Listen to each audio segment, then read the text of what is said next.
Hi friends, ಎಲ್ರಿಗೂ ನಮಸ್ಕಾರ. ಈ ಒಂದು ವಿಡಿಯೋದಲ್ಲಿ ಗ್ರಾಮ ಆಡಳಿತ ಅಧಿಕಾರಿ ಹುದ್ದೆಗೆ ಅರ್ಜಿ ಸಲ್ಲಿಸಲು ಬೇಕಾಗಿರ್ತಕ್ಕಂಥ ದಾಖಲೆಗಳು ಯಾಕಪ್ಪ ಅಂತಂದರೆ 4/3/2024 ಬೆಳಿಗ್ಗೆ 11 ಗಂಟೆಗೆ ಸ್ನೇಹಿತರೆ ಅಪ್ಲಿಕೇಶನ್ ಸ್ಟಾರ್ಟ್ ಆಗ್ತಿವೆ.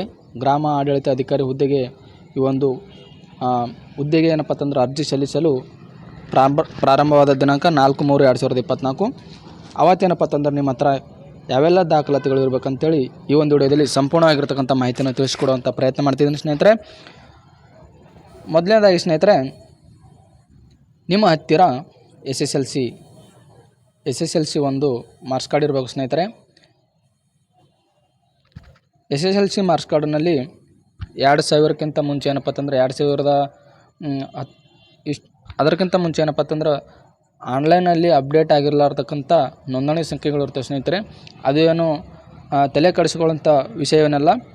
ಇತ್ತೀಚೆಗೆ ಆಗಿರ್ತಕ್ಕಂಥ 2010 ನಂತರ ಏನಪ್ಪ ಅಂತಂದ್ರೆ ಒಂದು ಆನ್ಲೈನಲ್ಲಿ ಅಪ್ಡೇಟ್ ಆಗಿರ್ತಕ್ಕಂಥ ರಿಜಿಸ್ಟರ್ ನಂಬರ್ಗಳು ಇರ್ತವೆ. ಅವುಗಳು ಈಸಿಯಾಗಿ ನಿಮ್ಮ ಒಂದು ಮಾಹಿತಿಯನ್ನು ಒದಗಿಸ್ತವೆ. ಆದರೆ ಈ ಒಂದು KEA ವೆಬ್ಸೈಟ್ನಲ್ಲಿ ಆ ರೀತಿಯಾದಂಥ ಒಂದು ಇನ್ನೂ ದಾಖಲಾತಿಗಳನ್ನು ಬಿಡುಗಡೆ ಮಾಡಿಲ್ಲ. ಆ ಒಂದು SSLC ನಂಬರ್ ಹೊಡೆದರೆ ನಿಮ್ಮ ಒಂದು ಡೀಟೇಲ್ಸ್ ತೋರಿಸೋಂಥ ತಂತ್ರಾಂಶ ಇನ್ನೂ ಬಂದಿಲ್ಲ. ಕೇವಲ ರಿಜಿಸ್ಟರ್ ನಂಬರ್ ಯಾವುದೇ ಹಾಕಿದ್ರೂ ತಗೊಳುತ್ತೆ. ಇದರ ಬಗ್ಗೆ ಏನು ತಲೆ ಕೆಡಿಸುವಂಥ ಅವಶ್ಯಕತೆ ಇಲ್ಲ. ಇದರಲ್ಲಿ ಏನಪ್ಪ ಅಂತಂದ್ರೆ ನಿಮ್ಮ ಒಂದು ಹೆಸರು, ತಂದೆ ಹೆಸರು, ಮದರ್ ನೇಮ್ ಮತ್ತು ನಿಮ್ಮ ಒಂದು ಅಂಕಗಳು ಕರೆಕ್ಟಾಗಿ ಹೇಳಬೇಕು ಸ್ನೇಹಿತರೆ. ಅಲ್ಲಿ ಅಪ್ಲಿಕೇಶನ್ ಮಾಡುವಾಗ ಅಂಕಗಳೇನು ಜರೂರತ್ತಿರೋಂಗಿಲ್ಲ ಸ್ನೇಹಿತರೆ. ಕೇವಲ ನಿಮ್ಮ ಒಂದು SSLC ಮಾರ್ಕ್ಸ್ ಕಾರ್ಡ್ನಲ್ಲಿರುವಂಥ ನಿಮ್ಮ ಹೆಸರು, ತಂದೆ ಹೆಸರು, ತಾಯಿ ಹೆಸರು ಮತ್ತು ಡೇಟ್ ಆಫ್ ಬರ್ತ್ ಇಷ್ಟನ್ನು ನೀವು ಒಂದು ನೋಟ್ ಮಾಡಿ ಇಟ್ಕೋಬೇಕು. ಸ್ಪೆಲ್ಲಿಂಗ್ ಮಿಸ್ಟೇಕ್ ಆಗಲಾರ್ದಂಗೆ ನಿಮ್ಮ ಒಂದು ಅಪ್ಲಿಕೇಶನನ್ನು ಹಾಕುವ ಹಾಗೆ ಅಲ್ಲಿ ಅರ್ಜಿಯನ್ನು ತುಂಬಬೇಕು ಸ್ನೇಹಿತರೆ. ಇನ್ನು ನೆಕ್ಸ್ಟು PUC ಮಾರ್ಕ್ಸ್ ಕಾರ್ಡ್ ಸ್ನೇಹಿತರೆ. PUC ಇದರಲ್ಲಿರ್ತಕ್ಕಂಥ ರಿಜಿಸ್ಟರ್ ನಂಬರ್ ಮತ್ತು ಅಂಕಗಳು, ನೀವು ತೆಗೆದುಕೊಂಡಿರ್ತಕ್ಕಂಥ ಅಂಕಗಳು ಮತ್ತು ಮ್ಯಾಕ್ಸಿಮಮ್ ಮಾರ್ಕ್ಸನ್ನು ಹಾಕಬೇಕಾಗುತ್ತೆ. 600ಕ್ಕೆ ನೀವು ಎಷ್ಟನ್ನು ತೊಗೊಂಡಿದ್ದೀರ ಅಂತೇಳಿ ಅಲ್ಲಿ ಹಾಕಬೇಕಾಗುತ್ತೆ. ಈ PUC ರಿಜಿಸ್ಟರ್ ನಂಬರ್ ಕರೆಕ್ಟಾಗಿ ಹಾಕುವಂಥ ಪ್ರಯತ್ನ ಮಾಡೋಕೆ ಸ್ನೇಹಿತರೆ.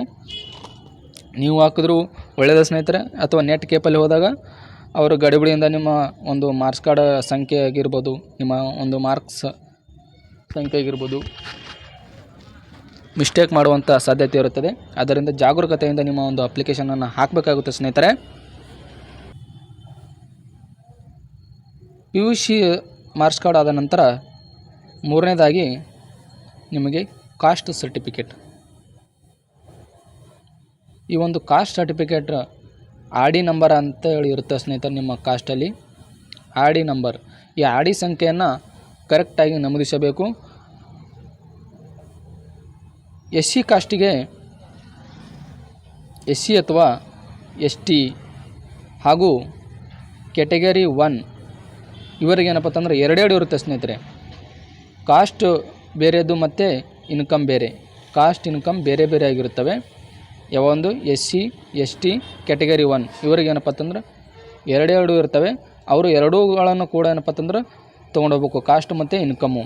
ಅದರಲ್ಲಿ 5 ವರ್ಷ OBC ಅವರಿಗೆ ಅಥವಾ ಜನರಲ್ ಇತರೆಯವರಿಗೆ ಏನಪ್ಪ ಅಂತಂದ್ರೆ ಹಾಗೂ SC ST ಇವರಿಗೆ ಏನಪ್ಪ ಅಂತಂದ್ರೆ ಇನ್ಕಮ್ 5 ವರ್ಷ ವ್ಯಾಲಿಡ್ ಆಗಿರುತ್ತದೆ. ಇನ್ಕಮ್ ಅವರು ಪ್ರತಿ 5 ವರ್ಷಕ್ಕೊಮ್ಮೆ ಇನ್ಕಮ್ ಮಾಡ್ಕೋಬೇಕಾಗಿರುತ್ತೆ. ಆದರೆ ಕಾಸ್ಟ್ ಮಾತ್ರ ಲೈಫ್ ಟೈಮ್ ಇರುತ್ತೆ ಸ್ನೇಹಿತರೆ. ಹಾಗೂ ಕಾಸ್ಟ್ ಸರ್ಟಿಫಿಕೇಟಲ್ಲಿ ಮತ್ತು ಇನ್ಕಮ್ ಸರ್ಟಿಫಿಕೇಟಲ್ಲಿ ಕಾಸ್ಟ್ ಇಶ್ಯೂ ಡೇಟ್ ಇರುತ್ತೆ ಸ್ನೇಹಿತರೆ. ನೀವು ಯಾವಾಗ ಕಾಸ್ಟ್ ಇನ್ಕಮ್ ನಿಮಗೆ ಅಧಿಕೃತವಾಗಿ ನೋಂದಣಿ ದಿನಾಂಕ ಆಗಿರುತ್ತೆ ಆ ಒಂದು ದಿನಾಂಕವನ್ನು ಸ್ಪಷ್ಟವಾಗಿ ನಮೂದಿಸಬೇಕಾಗಿರುತ್ತೆ. ಅದು ಒಂದು ಡೇಟು ನಿಮ್ಮ ಕಾಸ್ಟ್ ಸರ್ಟಿಫಿಕೇಟ್ ಮೇಲ್ಗಡೆ ಮುದ್ರಿಸಲ್ಪಟ್ಟಿರುತ್ತದೆ. ನಿಮ್ಮ ಕಾಸ್ಟ್ ಮತ್ತು ಕಾಸ್ಟನ್ನು ಮೆನ್ಷನ್ ಮಾಡೋಕ್ಕಾಗಿರುತ್ತೆ ಸ್ನೇಹಿತರೆ. RD ನಂಬರ್ ಹಾಕಿದರೂ ಸಹ ನೀವು ಯಾವ ಕಾಸ್ಟಿಗೆ ಅಂತೇಳಿ ತೆಳಗಡೆ ಟೈಪ್ ಮಾಡಬೇಕಾಗಿರುತ್ತೆ. ಕಾಸ್ಟನ್ನು ಸಹ ಕರೆಕ್ಟಾಗಿ ಟೈಪ್ ಮಾಡಿ. ಇನ್ನು ಕಲ್ಯಾಣ ಕರ್ನಾಟಕ ವಿಭಾಗದ ವಿದ್ಯಾರ್ಥಿಗಳಿಗೆ 371J ಇದು ಕೂಡ ನಿಮಗೆ ಅವಶ್ಯಕವಾಗಿ ಬೇಕಾಗಿರುತ್ತದೆ. ಈ 371Jಯಲ್ಲಿ 2 ಫಾರ್ಮ್ಗಳಿರ್ತವೆ. ಒಂದು ಅರ್ಹತಾ ಪ್ರಮಾಣಪತ್ರ, ಇನ್ನೊಂದು ರೆಸಿಡೆನ್ಷಿಯಲ್ ವಾಸಸ್ಥಳ ಪ್ರಮಾಣಪತ್ರ ಇರುತ್ತೆ. ನಿಮಗೆ ಅರ್ಹತಾ ಪ್ರಮಾಣಪತ್ರ ಹೊಂದಿದ್ದರೆ ಸಾಕು. ಅದರಲ್ಲಿ RD ನಂಬರ್ ಇರುತ್ತೆ. ಆ RD ನಂಬರನ್ನು ಸಹ ಆ ಒಂದು ಅಪ್ಲಿಕೇಶನಲ್ಲಿ ತುಂಬಬೇಕಾಗುತ್ತೆ.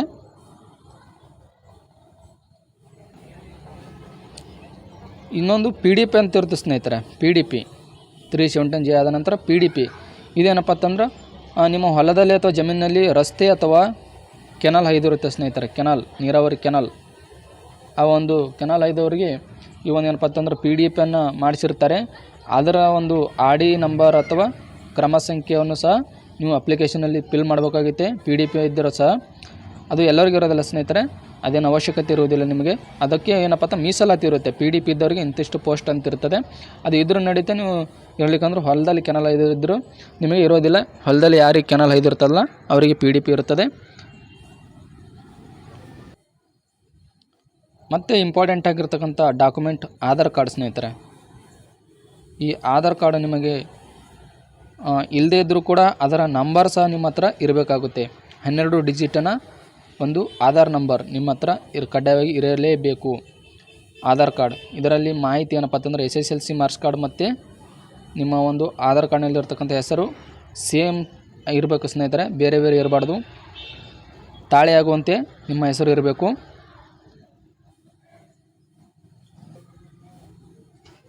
ಮತ್ತು ನಿಮಗೆ ಕನ್ನಡ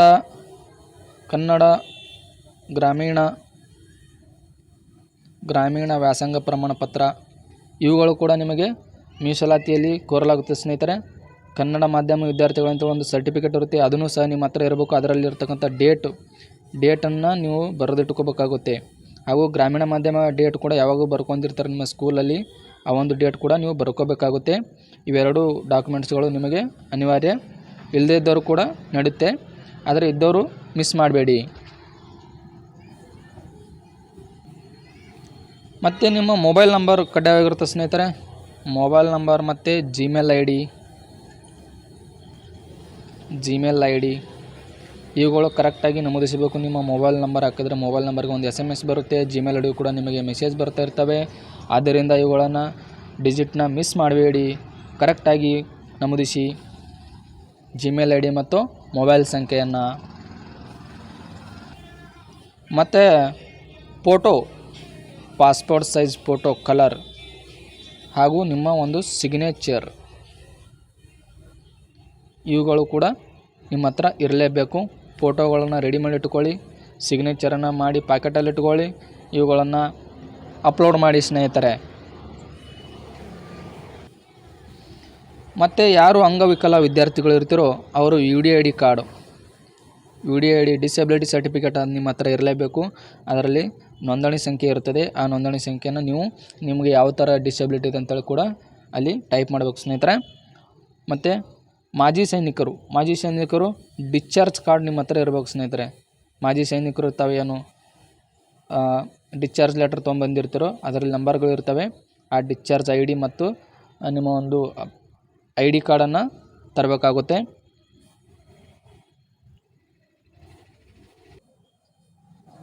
ಸೊ ನೇಮಕಾತಿ ಅಧಿಸೂಚನೆ 1000 ಹುದ್ದೆಗಳು ಗ್ರಾಮಾಡಳಿತ ಅಧಿಕಾರಿಗಳು ವೇತನ ಶ್ರೇಣಿ ನೋಡಿ ಸ್ನೇಹಿತರೆ. 21,400ರಿಂದ 42,000 ರೂಪಾಯಿ. ಇದಕ್ಕೆ ದ್ವಿತೀಯ PUC ತತ್ಸಮಾನ ವಿದ್ಯಾರ್ಥಿಯನ್ನು ಕೇಳಿದ್ದಾರೆ.